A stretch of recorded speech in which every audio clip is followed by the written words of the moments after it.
Yo guys, here we are. We're going to have a crack at taking the turbo out of this 2010 Ford Transit. It's a rear wheel drive 2.4. As you can see, there's the motor.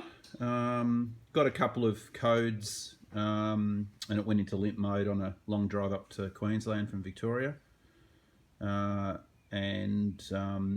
The codes ended up being a stock actuator and an underboost, so I've got a feeling the vanes are getting stuck. They probably need a good clean out, but we've got to get the turbo out, and the turbo bolts are right in there.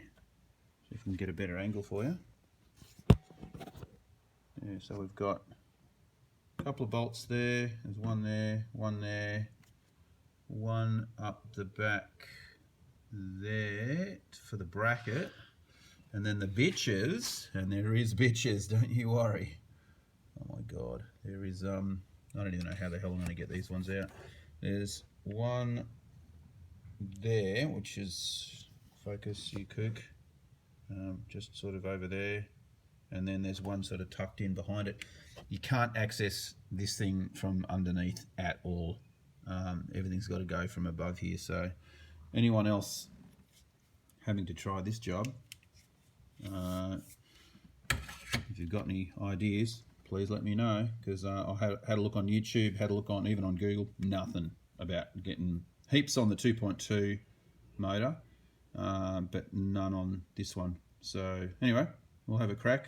I've put a bit of WD-40 on the bolts last night and again this morning just to soak them up, get them hopefully unseized. We'll see what happens. Righto, let's get cracking. Righto guys, so after 5 hours, we got the turbo out. What a job that was. So you can see down there we've got just above the catalytic converter, I think that would be. Thanks for the light there, Jules. Yeah, you've got your 4 studs there, you've got a bracket up the top, and then you've got the manifold studs there, which are 2 of those. Then it gets sneaky, because then you've got the oil pipe which runs down through that hole, and then you've also got a oil line, which is this guy right here. I've just tucked him away, that guy. So that all has to come off before you can get the turbo out, but there is absolutely no room. Now, we'll come over to the bench. Airbox had to come out as well. And over here we have the turbo. So we're going to start pulling that apart and cleaning it out. Righto, so we're just getting into the cleaning part.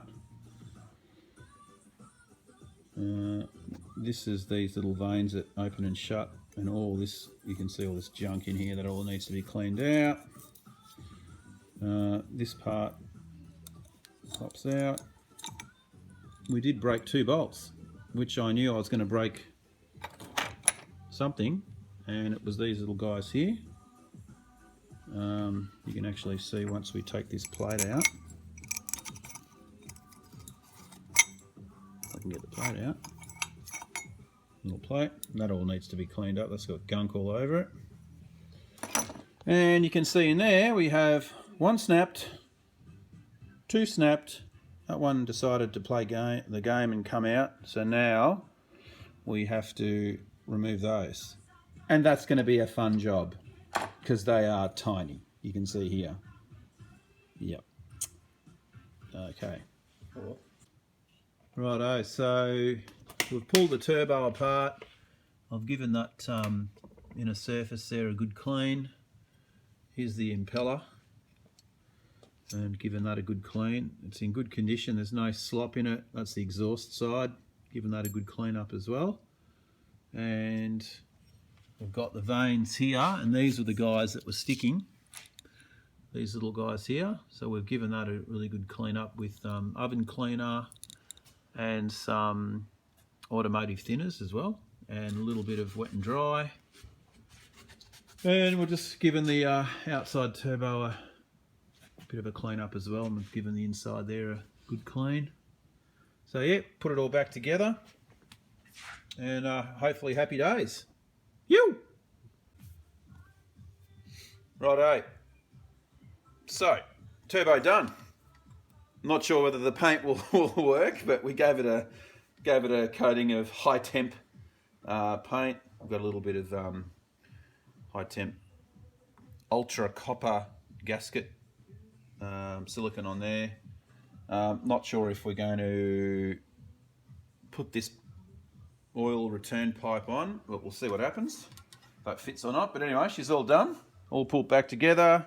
Actuator works nice and free, and back into the car. So happy days, here we come. Righto guys, so we have the turbo back in its spot, just hiding down in there. Yeah, quite a big job to pull it out and give it a good clean, but hopefully she will perform. We'll go and give it for a test run now. Yeah, happy days, but at least it should help some other people out on YouTube land how to pull them out. A little bit tricky. You definitely can. I said earlier that you couldn't get any access from underneath. You can. You just got to wriggle your arms and get some extension bars on the sockets, and there is a couple of bolts from underneath on the turbo just here that you do have to get from underneath. I mean, obviously, if you've got a hoist, it'll be a lot better than doing it on the ground. But anyway, we'll fire her up and go and give her a test run and see how we go. Cheers. All right, so there we go, running. Everything's pretty good. It's got good response. And definitely noticeable difference second to third. Was way more powerful taking off, so it's definitely fixed the problem. Happy days guys, hope that could help a few people out there. Cheers.